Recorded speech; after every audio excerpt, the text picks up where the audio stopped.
விஜய் கட்சியை எதிர்கொள்ள வேலு நாச்சியாருக்கு சிலை விறுவிறுப்பாக களமிறங்கிய திமுக தலைமை.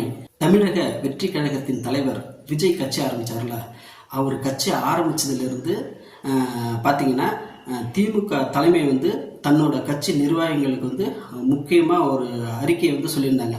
விஜயை பற்றியும் விஜயோட கட்சியை பற்றியும் எந்த விமர்சனமும் செய்யக்கூடாது அப்படின்னு ஒரு அறிக்கையை தலைமை சொல்லியிருந்தது திமுக நிர்வாகிகள்கிட்ட.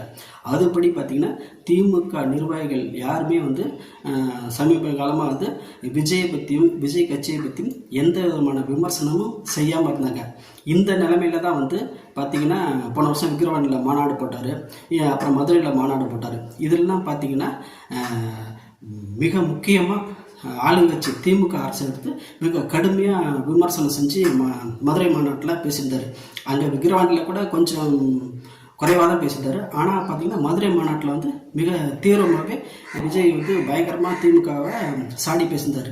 என்னன்னு கேட்டிங்கன்னா, இங்கே வரும் தேர்தலில் 2026 திமுகவுக்கும் தவேகாவுக்கும் இடையே தான் முக்கிய போட்டி அப்படின்னு விமர்சனம் செஞ்சுருந்தார். இந்த நிலையில தான் இது வரைக்கும் அமைதி காத்துட்டு வந்த திமுக நிர்வாகிகள்லாம் இப்போ பார்த்தீங்கன்னா விஜயை பற்றி விமர்சனம் செய்ய ஆரம்பிச்சிட்டாங்க. ஏன்னா அவர் திமுக கடுமையாக இப்போ பேச ஆரம்பிச்சிட்டார் இல்லையா, அதனால் அவங்க விமர்சனம் செய்ய ஆரம்பிச்சிட்டாங்க.